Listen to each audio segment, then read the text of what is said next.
Welcome to MVP, our new podcast for anyone that loves to learn new things. I'm Kate.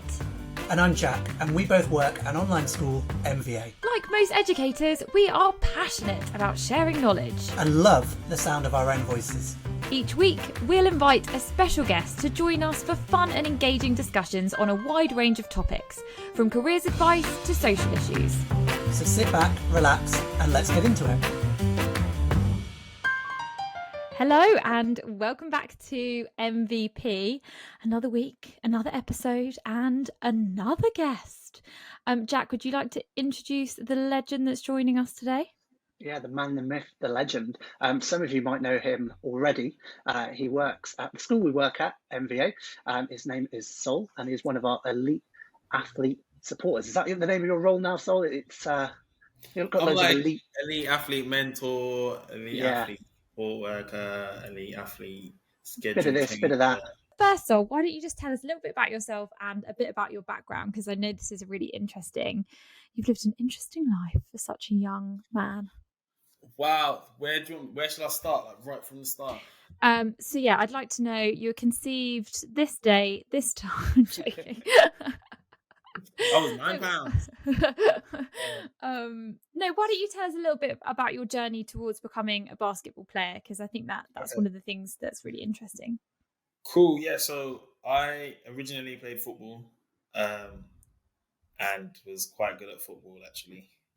And then, but my older brother, he played basketball, so he loved the game of basketball, and we were so competitive. But he's 4 years older than me, so I would lose at everything. So if it was like Nintendo, I don't know if anyone's gonna remember these consoles, but like Nintendo, or we play like PlayStation 2, and he would just literally like never take it easy, just like annihilate me at all of these games.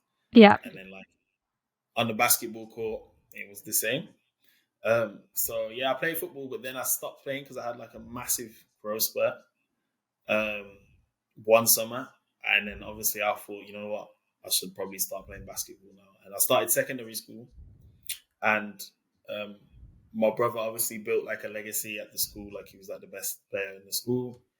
And because I'd been playing against him for like that many years at a young age, when it to like starting secondary school and playing against my own age group, wiping the floor with them.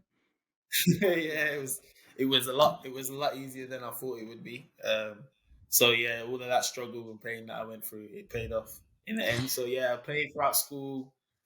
We were like the best in like the West Midlands. We always got to like the final against London, and then we just lose because they had so many talented players from different backgrounds, different parts of the world, because it's a capital city. And we were losing the finals. But then I went to college, so I was doing a BTEC level 3 in sports, and my brother at that time, he went to play in California on a scholarship. Oh wow! So then I was, damn, that's the next challenge for me. Like I want to do that. And yeah, I had a good year, and I recorded all of my games. And basically that summer where I got my diploma, I just sat in my room all like woke up, went to the gym. Then I'll come back home and just email. Like I think I emailed every college. Oh wow! Well, I think it was because I could see, like I had someone there, like I could see my brother has done it already, so I knew it was possible. Like it wasn't just like I wasn't. Obviously, I'd second guess myself, but I would never be like it's not possible. Because I guess in the UK, on my perception, which is clearly wrong and clearly outdated, and full disclaimer, I wasn't even that into sports at school at all, really. So I don't know much about this, but you always perceive basketball to be a massive thing over in the US. And in the UK, you don't really even think of it as, you think of football first, rugby, cricket, maybe tennis. But what did you sort of find? Did you find that there was actually a big kind of demand for basketball, or did you kind of have to carve that out for yourself? Yeah, definitely had to carve it out for myself. I feel like there wasn't a lot of support when I was playing for basketball players. Like now, like there's reels, there's TikToks, like everything is like Like if you do something really good and it's recorded, it could just go viral like super fast. True. But for us, it was like you have to create a highlight tape, like all the best parts, edit it. So you're just sitting there all day trying, like watching every game that you've played throughout the season and chopping it up and like putting the best parts together. And then, putting it on YouTube and then just creating like an email template and just sending that. Did you have anyone to guide you other than your brother on the fact that you should be doing that and how you should do that? Because I feel like that's a really forward-thinking, impressive Not thing. really. So there wasn't anyone my age that was like in my age group that was trying to go there. It was almost like, it was just like I had just this thing in my head. I wanted to just go there, do that. And I was doing a lot of things like every day to put myself in the best position to get that opportunity. So it was just like, this is the easy part, just sending a few emails, like just sit there for 2 hours and just send as many as possible until I can't send no more because I'm tired or I need to go get some food or I'm ready to go and work out again. So yeah, that's what I did. And then finally,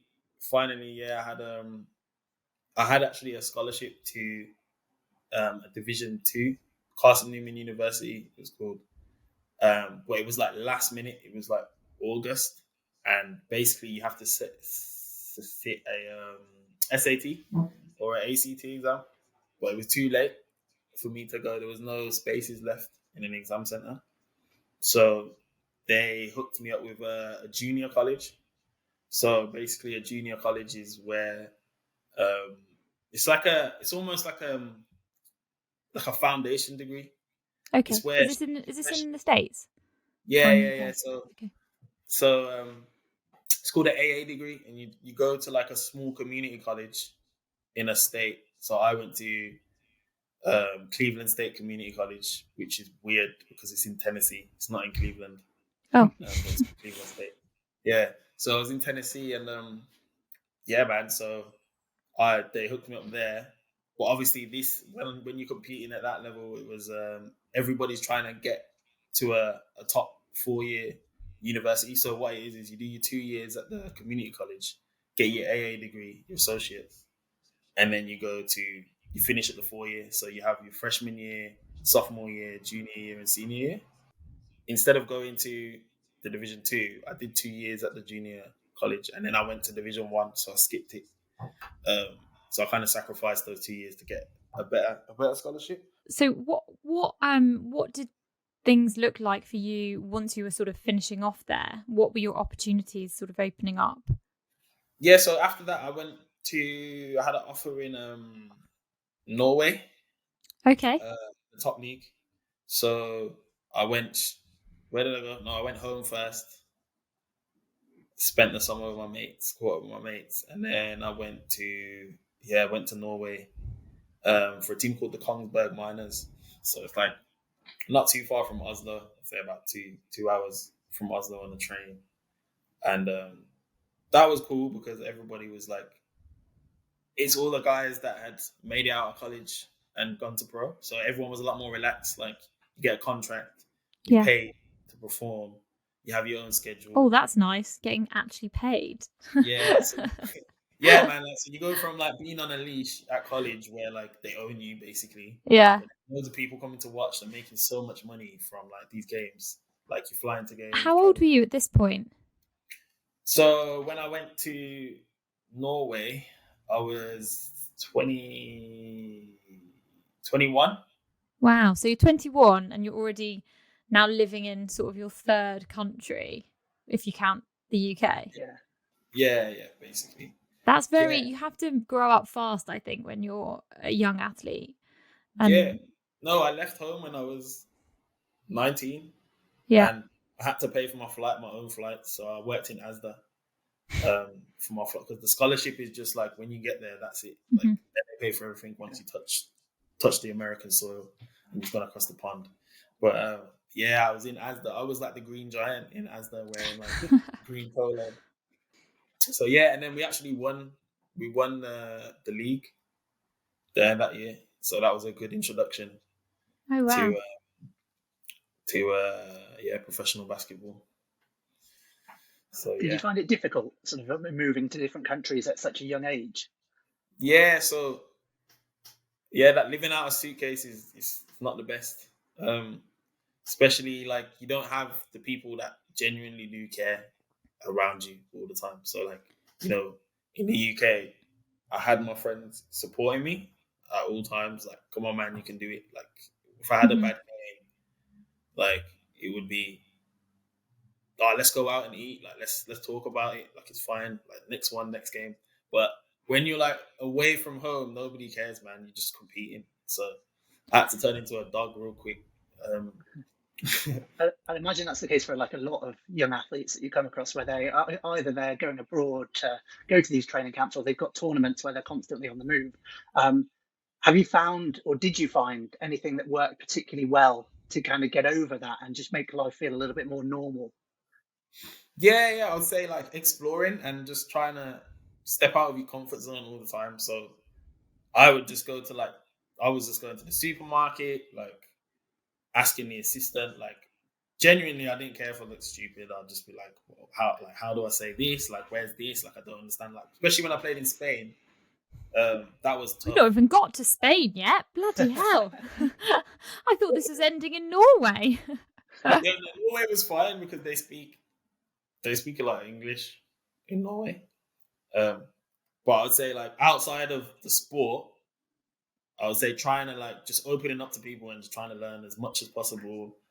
And if you're not looking after your mental health by learning new things and talk to people, then you kind of Yeah, I imagine yourself quite lonely and isolating if you're 100%. And yeah. mentally, if you have like a bad game or you have a bad day, there's no one to talk to about it. So you'll go home and you'll just be thinking about that thing like all day. Throughout your career, did you have any sort of major kind of setbacks or I guess at the time like things that felt like failures, and and if so, like how did you move forward from those, and like what advice would you give to somebody if they're going through a setback in their career? Yeah, definitely. So this was actually 2 years ago or 3 years ago during the COVID. When did COVID start? The first year of COVID. 2020. So yeah, so after Norway, I played in Spain, and then I played for the Sheffield Sharks in the top league in the UK. Then I played for Cheshire. Then I moved to Surrey. So when I got to Surrey in that season, um, I ruptured my kidney. So I jumped for the ball, Oh. and like someone underneath me was on the floor. Like we bumped into each other, but they were on the floor, and their knee was pointing up, and then like kidney, and my urethra snapped off my kidney. But Ooh. I thought I was winded, Yeah. so obviously I just got back up, started like trying to play, but obviously the symptoms were just wild. I thought I literally just thought I was winded, but every time I tried to stand up straight, I was like scrunching again. Like, this is Yeah. wild. I haven't been winded for this long. This is crazy. And like coaches are just like, like, you okay? And if you say yeah, then you're okay, kind of thing. Just keep playing. Back out there. Yeah, it was mad. It was crazy. And then I was like, hold on, I need to sit down. And then they were like, you need to go to the hospital. So I went to the hospital, and they actually gave me an X-ray. So they thought I just had bruising around my rib cage, and they were like, "You're fine. Like you're just a bit sore, basically. Like your ribs are probably just a bit bruised." They sent me back home, and then I started urinating blood. So then I went back to the hospital again, and then I was basically just my whole season was just done. Right. And that was probably like the hardest time ever for me, because that was like the first year where I had to just and it's not like an ankle injury or anything like that. This is something like internal that you can't see and you don't know if it's getting better. So obviously they put a stent in there, sewed it back together. But for like the whole year, that whole season, I just had to like watch people just play basketball, watch my competitors, like watch my friends play and show support. And that was like that changed me as a person. Because like at first I was scared, like, do I want to come back? But then it became like a thing. Like if I don't overcome this, then I'll never forget about it, and I'll always be thinking, like, why didn't I do this? Like, I don't want to be that guy in the pub, man. You know that guy in the pub that's like, oh Yeah. yeah, I used to play football, but yeah, I got slide tackled and that was it. Yeah, I don't play no more. My ankle. So I wanted to overcome it. I really wanted to. It became like a new challenge. It was like it almost reignited basketball again for me because I was like, okay, cool. If I can come back from this, then this is wild. The club looked after me. They paid me out for the season, so I was able to just rehab. And then that's when I got into mentoring. Mm-hmm. So whilst I was rehabbing, I was mentoring. Looked after children and kids that were struggling with their mental health, which fueled me because I knew these kids are relying on me. So if I give up with what I'm doing, then what I'm lying to myself because I'm trying to, fuel these guys with ambition, but I can't do it for myself. So that really helped me. And then I went back the season after for Cheshire, and I was averaging really good points. It was like 15 and 8. I'm not sure what you guys, if you guys know. Oh yeah, that means a lot. Yeah, and then hitting the hoops, getting 15 and 8 all the time. Those 15s and 8s. It's about the same as me. So it's like 15 points and like 8 rebounds. So yeah, and then it just proved to me that you can. I guess so much of sports is about mentality and the kind of mental challenge around kind of the resilience aspect, but also not to get in your own head in those moments of pressure. And I guess injury is really similar in that, physically there's a path that you can take to overcome it, but for lots of people the mentality or the blocks that you must get around being injured, around being losing your identity in, up until that point you're sole professional basketball player, and then as you say you're on the bench, you're watching your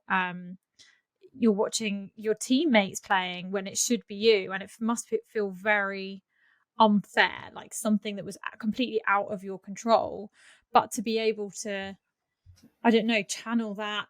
I think the feelings that you get are you can't explain the feeling because it's you stuck between I want to start now and start training as hard as possible now, and become better than I ever have, but then your body is not ready yet, so you have to. So it's like negative and a plus pushing together and bouncing back off. So yeah, that was the hardest thing for me, knowing that I can graft to be better, but I can't because my body's not ready yet. And it's only you on that journey. There's no one, you go to work every day or you go to school every day, and everyone can come home in the evening and be like, this happened at work today. And then, your friend will be like, oh yeah, this happened at work today. And you can reassure each other that it's just work or it's going to be better tomorrow. But when it's that kind of injury, it's just you. And, you got people asking oh, you're going to go back? What are you doing? Are you okay? How, people are fussing over you, but at the same time, people are are you going to go back? And then that puts stress in your head, and coaches messaging and your agents messaging you. And, so yeah, it's just channeling it. And I just blocked out the noise, man. I just focused on what I could do in the present moment, in that moment in time. And just locked in and just day by day. But luckily, I had a lot of help because of COVID. So nobody was doing anything. So halfway through the season, basketball did get locked off. So no one was playing. So I was like, so you're one of yes, sir. Yeah, buddy. Misery loves company, doesn't it? Yeah. Yeah. I was listening to a podcast the other day that I thought quite aptly described what it feels like to be an injured sports person, in that you're going to work and you're involved with work. You can see you're in every team meeting and they're discussing solutions with you, but you just can't give the answer. It's that sort of frustration because you're sat on the sideline, you have the skills that can help, but you just aren't in a position to be able to give them. So you're just constantly frustrated. God, I'd hate that, because Yeah. I find it difficult if there's some sort of like training or something and I think I've spoken too much, so I really should like not say this answer, and even then I'm like Hermione Granger twitching in the corner, like, is anyone gonna say? Yeah. Tough, so hard, because and also you just become that guy that's just giving advice, and it's like everyone's like, bro, you're not even like, shut up, bro, you're not playing. Like, How would you advise somebody to cultivate that sort of resilience? Because I I think it's something that's definitely easier said than done. yeah, I think like everybody has their own journey and their own challenges, and you know when like it happens to you, and you have visions, and if you overcome something, you'll be so happy, and you know where you can get to if you put the work in. And I feel like each time, if you overcome those challenges, that builds the resilience. And every time you overcome something, you look back when you have another challenge, and your confidence gets stronger and stronger. So then, as the time goes on, it's like, yeah, you just get the momentum. So like now, if something happens to me, whether it's work, whether it's like, say I'm on the plane and it gets delayed, like any little thing, You're going to say, and it crashes. Just, it's all about growth mindset, guys. I'm flying tomorrow.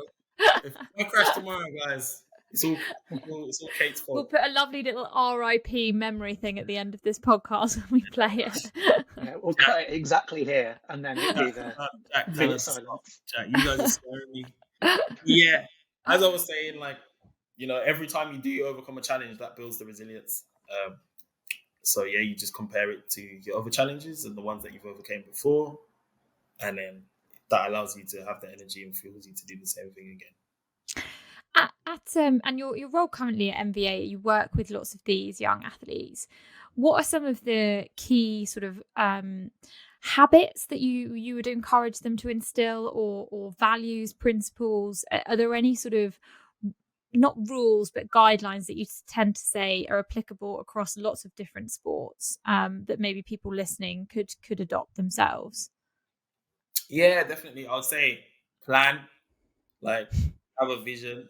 Like, vision board, like put where you want to be in, like, by the end of the year, and like just chase that goal. I would say, like, if you know where you want to be and what you want to do, I would say, like, have a vision. Like, I have a vision board on my desktop, and that's not just for work, that's for like everything that I want to do.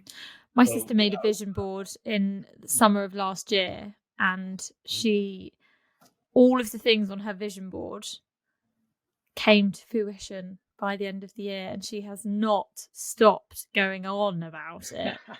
Honestly, I think it might put in. You've got to do it. She did it properly, obviously. Yeah, I know, but because it's about manifesting. It's, I think, about putting into words and actually sort of putting out into the universe what you want to do, not being ashamed, not being afraid, not being embarrassed to say, I can achieve this, or I can do this, or I can, run this fast, or make this team, make this squad. It starts to, you then become accountable a little bit, don't you? Because you've said it, it's out there, and then it's only really you who's going to hold you back. So it's a good way, I think, to kickstart. Yeah, I would say, like, if you're not doing what you love doing, then, like, what's the point for me? Like, if I ever find myself not doing what I love, I would never last at all. So it's finding that focus, finding that ambition, setting yourself goals to get to where you want to get to, and then just maintaining it and keep chasing it, because that's what's going to fuel you. Whereas if you're just waking up every day not knowing what you want or what your needs are, then it's hard to motivate yourself, and it's hard to have that resilience because you don't actually love what you're doing. Mm-hmm. Out of interest, if you were to go back and change something about your career progression from school to where you are now, is there anything that you'd definitely change, or would you kind of keep it the same? I would have found an online school like Minerva. Pluggity plug. No, I think What would I would say being too overly, sometimes like impatient, too overly ambitious, Hmm. and trying to like, you can't skip. One thing that I would say to athletes is you can't skip any chapters. Like Yeah. it's just book. Like if you were studying for a test and you miss some of the pages that you should have studied, you're not gonna perform as well as you would do in the exam. And I feel like in sports it's exactly the same. Like if you don't perfect the weaknesses, then they always come back, and they come back on stage in front of everybody. Hmm. Like not just like, oh, you get a piece of paper and they come back. Like it's like you knew you should have put in the work and you should have corrected that and you didn't. And then, I have a real world example of this when I was at university. I did an extra module. You know how you can pick modules when you're at uni there? And so I did philosophy and ethics, but I did this module that was in English literature, and it was on Jane Eyre. And safe to say, like, I was a real lazy bones at uni, and didn't really put in a huge amount of work. And when it came to revising for the exam, I'd never read the book. And my mum collected for me, like, how the newspapers sometimes have like discs, and it was like a 5-part Jane Eyre drama that was very true to the story apparently. But she'd collected 4 out of 5 because like week 3 she was on holiday and missed it. So anyway, so I've watched 4 out of 5 of these DVDs, and I'm there thinking, well, obviously, like, nailed this, like, know the story, don't really know what happens in this middle bit. And of course, some scene comes up that I'm like, who? What? When? What is it? This is obviously part 4 of 5 that, like, Catherine has not sat there and watched the night before. So I felt like quite a clown having to write some sort of nonsense response about this. But yeah, it was very embarrassing, and I failed. So there we go. Don't cheat the grind, man. Don't cheat the grind. Yeah, exactly. Always trying to cut corners. Literally. Yeah, I mean, like if you've already mastered that thing, then you can add some finesse and cut corners. But if you haven't, then everybody can see it. It's hilarious. Yeah. One final question then, Sol. If you could give the young athletes listening to the podcast now one piece of advice, what would it be? The most important thing is being yourself. I feel like every athlete, like if you look at the top athletes, they're all completely different to each other. Like you look at Ronaldo, he's like tall, athletic.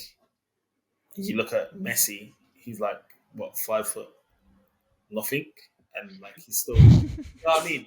But like he's still producing the same, if not better, statistics than Ronaldo. We'll So go with what the I would same. say is like be yourself and be you, because every athlete is different, has their own story, and that's why they're in that position, because they've created this version of themselves that fits perfectly into their sport, and that's why everybody loves them.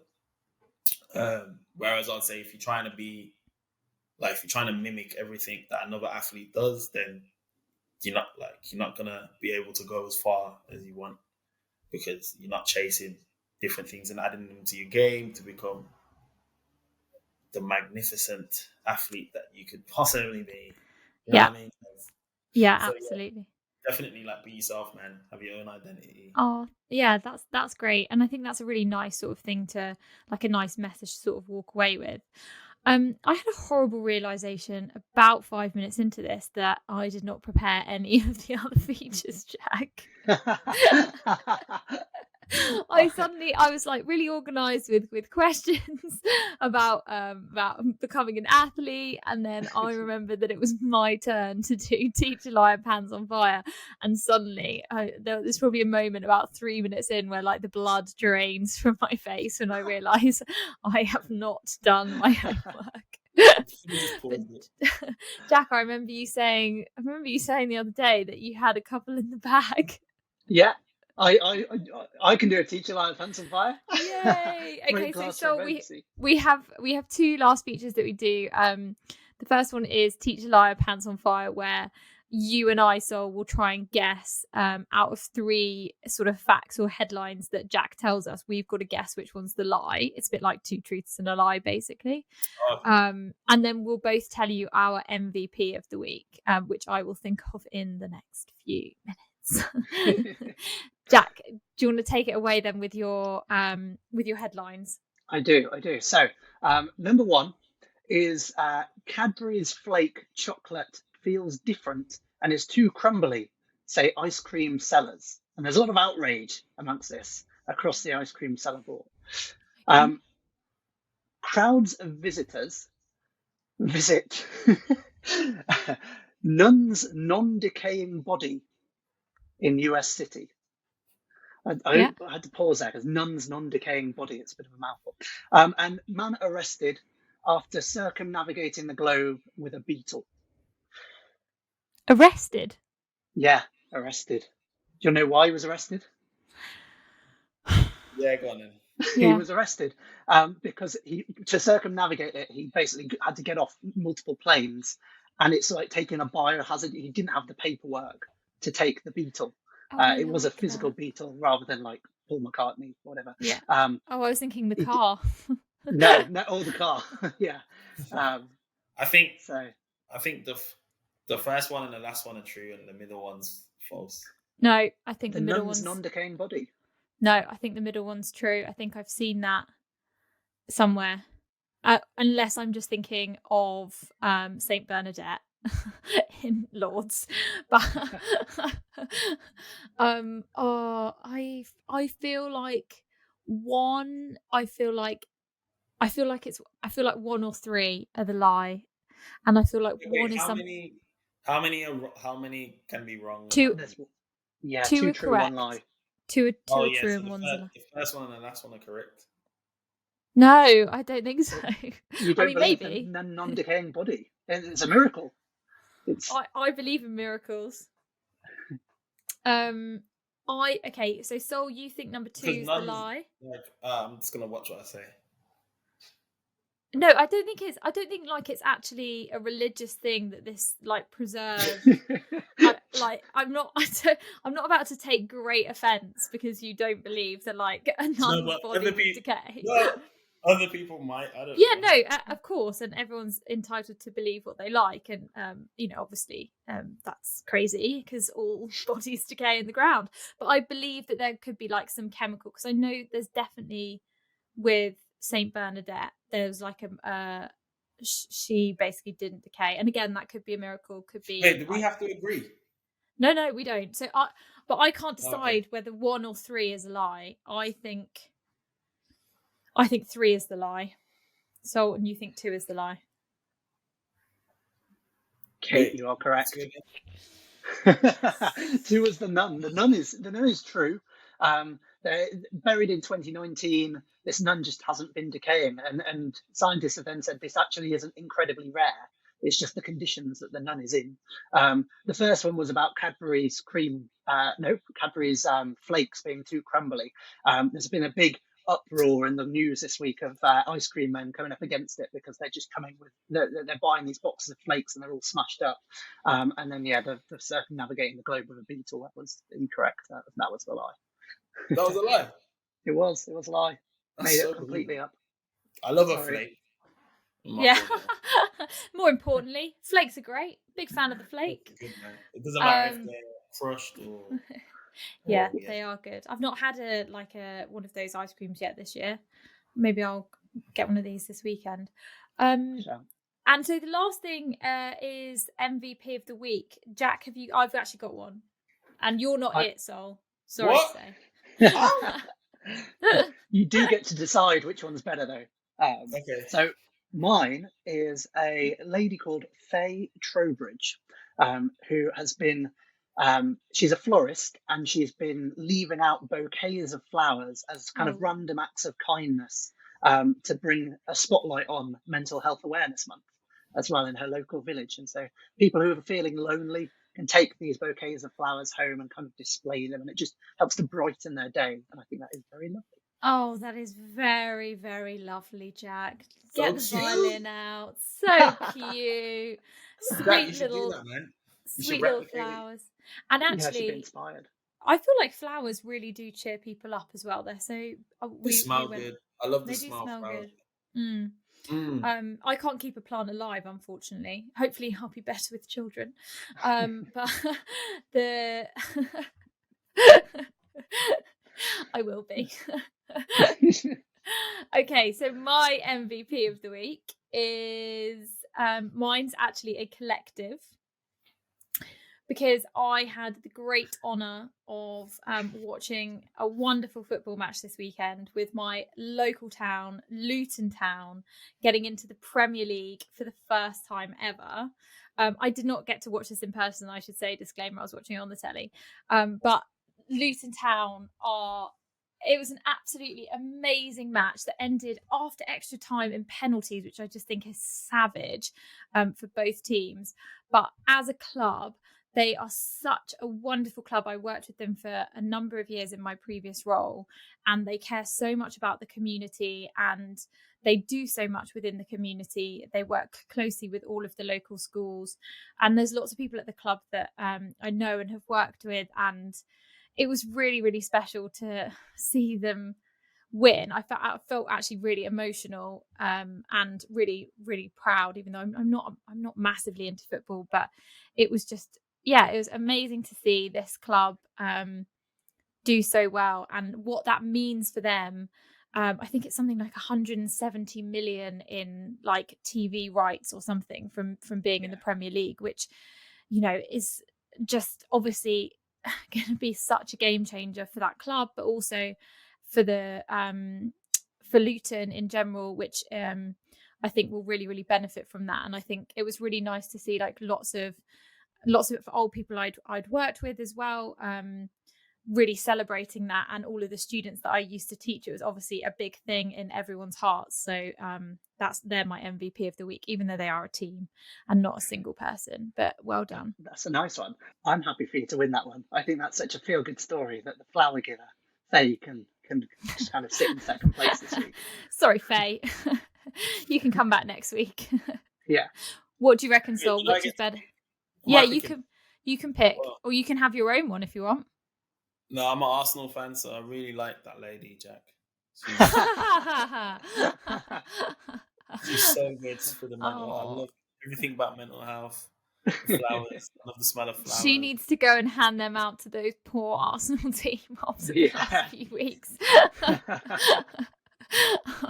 Oh dear, that's actually upset me. Like exactly, I need those flowers. Yeah, you do. I'll buy you some flowers next week, so when I see you, just to be like, I'm sorry, mate. Maybe next season. I appreciate it. I'm gonna look out for that woman, Jack. Maybe I can get some from her. If you go into Wales on your travels. Have we got a classroom confessional, Jack? We do, and Sol, this is one that I hope you'll be able to get involved in. So it's actually not from a student; it's our first classroom confessional from a parent's point of view as well. At least I'm assuming from the way they've written it. So it is my son is really into his football. He's at his local football academy, and because of this, has turned a blind eye to his studies. Is there anything I can do to help get him back on board with his GCSEs? Join Minerva. No. You can balance your education around sports, and you can also wake up when you want. You can study straight into salesperson mode. You can watch lessons back. No, I would say you can cut that bit if you want. We'll just start from here. The advice. Am I giving advice to the parent or advice to? Yeah, so just advice to the parent. And maybe for the student as well, because there might be some students listening who are in that exact same situation where they're thinking, actually, I'm not that fussed about my GCSEs at the moment. Why do I need to care about them if I know I'm going to go and be the next Luton Town striker?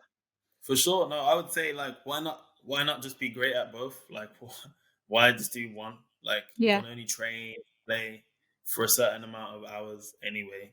So in those other hours, you may as well be educating yourself. I think a lot of athletes, they don't like to hear, if you need a plan B. Like, it's not a plan B though, is it? Like, education is not a plan B. It's part of your plan A. It's not that. it's really not that deep. It's just you should just see it as something to do, like on the side for your mental health, to have something else to focus on and think about Yeah. when you're not playing. Because like you can't play and train that much anyway. Like there's only a certain amount of hours you can do. So in the hours where you're not playing, you may as well just be at school learning, educating yourself. And Yeah. he would learn things as well about the body and the rest that he needs. And school is not just about, your GCSEs. You meet a lot of people at school, and you'll meet people that are chasing the same goals as you. So definitely try and do both, because you're just limiting yourself. If not, like, why not? Yeah, I would agree, and I would also say like the two aren't mutually exclusive. By doing well at school, it doesn't make you a worse athlete, and I think actually a lot of the skills are transferable. So things like demonstrating independence, discipline, motivation, hard work. These are all skills that your academy will be looking for you to develop and cultivate. So by being able to demonstrate that autonomy and taking control over your learning and pride in your learning, you're actually going to be impressing people at your academy as well, as somebody that's able to manage things. Because remember, when you finish your GCSEs, if you are with an academy and successful, they might offer you a scholarship program. Well, part of that is education, part of that's doing your BTEC, it's doing your apprenticeship, and they want to be able to see that you can manage studies as well as sport. And by working hard on your GCSEs, you're demonstrating that to them, and you're going to only give yourself more opportunities. Definitely. Yeah. And to talk to the parent as well, actually, it can often, you can feel like the student's not listening to you. So what can be a different approach is to put them in touch with someone who's gone down the dual education sports program or path and kind of get them to talk about the benefits. Because I know so many times as a parent, it can just be talking to a brick wall when you're trying to get them to do something, and they don't never come around to your way. But it is really important. In my last role, I worked with a lot of athletes one-on-one who were at football academies in particular, but one injury, and they've not got a lot to fall back on if they've not got their GCSEs. So that's why we were always there to kind of make sure and drag them through that process, to make sure that if it did go wrong, if they didn't get to the level they want to get to or what they want to actually do, they've got something to fall back on. Yeah, definitely. Like when I got injured, I was able to use what I graduated with in uni, and in my sports diploma and my mentoring. I was able to use that to get another income because when you get injured, you can't facilitate anymore. So you're not going to get paid when you can't facilitate. It is what it is if you can't. So as I said, I don't think you should see it as our plan B. You should just see it as like it's just another tool to your arsenal. And at some point in life, you're going to need to use it. Because another thing as well, like, what, you're going to play in the Premier League till you're 50 years old? Like 60, 70 years old? Like, no, it doesn't work like that. So yeah, just don't see it as a plan B. Just see it as an addition to your craft. Yeah. Awesome. That's what I would say. Well, if anyone's got any classroom confessionals or any topics that they want us to talk about, any suggestions or feedback, please do email in podcast@minervavirtual.com. And as usual, you can download this episode, you can listen to this, please share it, and you can follow all of the news at Minerva Virtual on our Instagram and TikTok and everything like that. But just from me, thank you so much, Sol, for doing this. No worries, guys. Any more podcasts? If anyone wants me back on, just message Jack, Kate. Yeah. Back on. New topic, new stuff. Brilliant. Anything you want, guys. Thanks for listening.